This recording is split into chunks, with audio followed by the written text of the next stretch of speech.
नमस्कार। जून 2025 की कुछ अहम झलकियां लेकर आए हैं आज। काफी कुछ हुआ है दुनिया भर में और भारत में भी। हाँ बिल्कुल। तो शुरुआत कहाँ से करें? G7 summit? हाँ, कनाडा में हुआ था इस बार। 51वां संस्करण था। काफी अहम रहा होगा। जी। और उधर संयुक्त राष्ट्र महासभा में भी एक खास बात हुई। अच्छा, क्या? जर्मनी की पूर्व विदेश मंत्री अन्नालेना बेयरबॉक वो अध्यक्ष चुनी गई 80वें सत्र के लिए। ओहो। हाँ, और वो इस पद पर सबसे कम उम्र की हैं और केवल 5वीं महिला। तो ये एक महत्वपूर्ण बात है। बिल्कुल बिल्कुल। अच्छा, और भारत में भी तो एक बहुत बड़ी इंजीनियरिंग अचीवमेंट हुई। हाँ, वो चिनाब पुल वाली खबर है ना। वही, प्रधानमंत्री ने उद्घाटन किया दुनिया का सबसे ऊंचा रेलवे पुल। 359 मीटर ऊंचा, मतलब एफिल टावर से भी ऊंचा। सोचिए। ये सिर्फ एक पुल नहीं है, मेरे ख्याल से ये कनेक्टिविटी और विकास का एक बड़ा प्रतीक है जम्मू कश्मीर के लिए। सही कहा। चलिए इन खबरों को थोड़ा और खोलते हैं। और क्या क्या हुआ? भारत के अंतर्राष्ट्रीय रिश्तों की बात करें तो साइप्रस ने भी प्रधानमंत्री मोदी को एक सम्मान दिया। हाँ, वो उनका सर्वोच्च नागरिक सम्मान है, grand cross of the order of Makarios III। जी, पर उसी समय साइप्रस की ग्रीन लाइन भी चर्चा में थी। ये क्या चीज है? देखिए, ये ग्रीन लाइन असल में एक बफर जोन है। ये साइप्रस को तुर्की नियंत्रित उत्तरी हिस्से और ग्रीक साइप्रियोट दक्षिणी हिस्से में बांटती है। अच्छा। तो जब भी क्षेत्रीय तनाव बढ़ता है इसका जिक्र आ जाता है। और तनाव की बात निकली है तो ईरान। हाँ, ईरान में जो हालात बने उसके चलते भारत को ऑपरेशन सिंधु चलाना पड़ा। बिल्कुल। वहां फंसे अपने नागरिकों को, खासकर स्टूडेंट्स को निकालने के लिए। और इसी से जुड़ा वो हॉर्मुज जलडमरू मध्य का मुद्दा भी उठा। ईरान ने उसे बंद करने की धमकी दी थी। हाँ, और ये बहुत ही संवेदनशील रास्ता है। दुनिया का करीब 20 से 25% तेल यहीं से गुजरता है। फारस की खाड़ी और ओमान की खाड़ी को जोड़ता है ये। तो इसकी धमकी से ही बाजार हिल जाता होगा। बिल्कुल। ऐसा भारत के अंदर देखें तो लद्दाख में एक बहुत अच्छा फैसला हुआ। भाषाओं को लेकर, है ना? जी हाँ, वहाँ की 2 स्थानीय भाषाएं हैं, बोटी जो लेह में बोलते हैं और पुर्गी जो कारगिल में। उन्हें पहली बार आधिकारिक भाषा का दर्जा मिला है। तो अब हिंदी, अंग्रेजी, उर्दू के साथ ये 2 भी, कुल 5 हो गई। ये अच्छी पहल है, स्थानीय संस्कृति और भाषा को मान्यता देना। बिल्कुल। अच्छा, अब जरा अर्थव्यवस्था पर आते हैं। भारत ने जीडीपी गणना का आधार वर्ष बदल दिया है। हाँ, 2011-12 से अब 2022-23 कर दिया। इसका क्या असर होगा? देखिए, असर ये होगा कि अर्थव्यवस्था की ज्यादा सही तस्वीर सामने आएगी। पिछले 10-12 सालों में कितना कुछ बदला है। Digital economy, gig workers, renewable energy, ये सब अब बेहतर तरीके से कैप्चर होगा। लेकिन ये लागू कब से होगा? ये फरवरी 2026 से लागू होगा। ओके। पर दूसरी तरफ कुछ ग्लोबल इंडेक्स में भारत की रैंकिंग थोड़ी चिंताजनक है।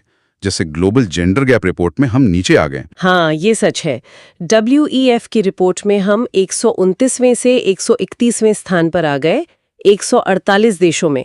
ये दिखाता है कि स्त्री पुरुष समानता के मामले में हमें अभी बहुत काम करना है। हालांकि ग्लोबल पीस इंडेक्स में थोड़ा सुधार है, मामूली ही सही, 116वें से 115वें पर आए हैं। और एक अच्छी खबर FTI को लेकर भी है। हाँ, प्रत्यक्ष विदेशी निवेश आकर्षित करने में भारत एक पायदान ऊपर चढ़ा है, 16वें से 15वें स्थान पर। मतलब निवेशकों का भरोसा बना हुआ है। और घरेलू ब्रांड्स में टाटा ग्रुप का दबदबा कायम है। ब्रांड फाइनेंस इंडिया 100 रिपोर्ट के हिसाब से वो सबसे मूल्यवान ब्रांड बने हुए हैं। चलिए अब थोड़ा खेल जगत की तरफ चलते हैं। क्रिकेट में क्या खास हुआ? क्रिकेट में एक बड़ा फैसला हुआ। भारत और इंग्लैंड के बीच जो टेस्ट सीरीज होती है, हाँ, उसका नाम अब तेंदुलकर एंडरसन ट्रॉफी होगा। सचिन तेंदुलकर और जेम्स एंडरसन दोनों महान खिलाड़ियों के सम्मान में। वाह, ये तो बढ़िया है। और IPL 2025 में सालों का इंतजार खत्म हुआ RCB फैंस का। अच्छा, जीत गए? हाँ, रॉयल चैलेंजर्स बैंगलोर ने अपना पहला खिताब जीता।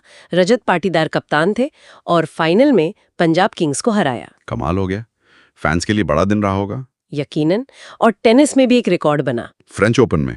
जी, स्पेन के कार्लोस अल्काराज ने जीता, लेकिन उनका जो फाइनल मैच था वो 5 घंटे 29 मिनट चला। बाप रे। हाँ, फ्रेंच ओपन इतिहास का सबसे लंबा फाइनल। गजब की फिटनेस। अच्छा, क्रिकेट में एक और नियम बदला है, वो बनी हॉप कैच वाला। हाँ, वो काफी विवादास्पद था। मतलब फील्डर बाउंड्री के बाहर हवा में उछलकर गेंद को अंदर फेंक देता था, कई बार एक से ज्यादा बार छूकर। हाँ। अब MCC ने नियम बदल दिया है। अब फील्डर बाउंड्री के बाहर हवा में गेंद को सिर्फ एक बार ही छू सकता है। ठीक है, तो अब थोड़ी स्पष्टता रहेगी इसमें। जी। और एक बहुत ही प्रेरणा देने वाली खबर है पर्वतारोहण से। बताइए। हैदराबाद के हैं 16 साल के विश्वनाथ कार्तिकेयन। वो दुनिया की 7 सबसे ऊंची चोटियों, जिन्हें 7 समिट्स कहते हैं, उन पर चढ़ने वाले सबसे कम उम्र के भारतीय बन गए हैं। अरे वाह, 16 साल की उम्र में, कमाल है। अद्भुत। अच्छा, अब जरा विज्ञान, पर्यावरण और संस्कृति की बात कर लें। हाँ। मेडिकल साइंस में एक नए ब्लड ग्रुप को मान्यता मिली है, M नेगेटिव। इसे ग्वाडा नेगेटिव भी कहते हैं। अच्छा, ये दुर्लभ है क्या? हाँ, काफी दुर्लभ है। इसे अंतर्राष्ट्रीय रक्त आधान सोसाइटी ISBT ने मान्यता दी है।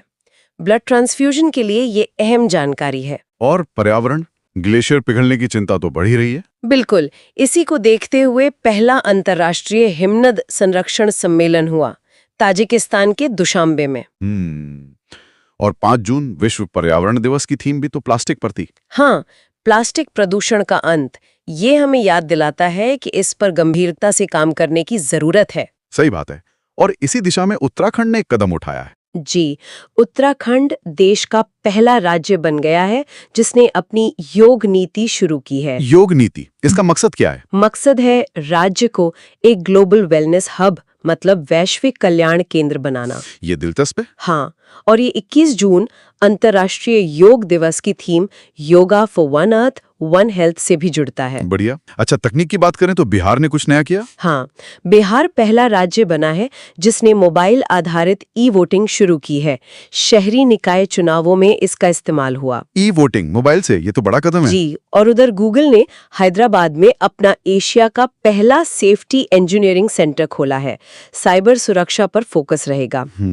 तो कुल मिलाकर देखें, जून 2025 की ये खबरें दिखाती हैं कि भारत एक तरफ तो ग्लोबल स्टेज पर सक्रिय है, हाँ। और दूसरी तरफ देश के अंदर भी तकनीक, संस्कृति, विकास, इन सब पे ध्यान दे रहा है। वो दुनिया का सबसे ऊंचा पुल हो या नई आधिकारिक भाषाएं हो या फिर ई-वोटिंग।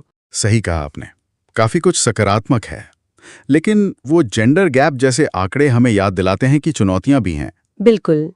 तो आगे ये देखना दिलचस्प होगा कि भारत कैसे इस तकनीकी तरक्की और सतत और समावेशी विकास के बीच संतुलन बनाता है। हाँ, ये एक बड़ा सवाल है। इसी सवाल के साथ आज के लिए यहीं रुकते हैं। अगली बार फिर मिलेंगे कुछ और स्रोतों के साथ। जरूर।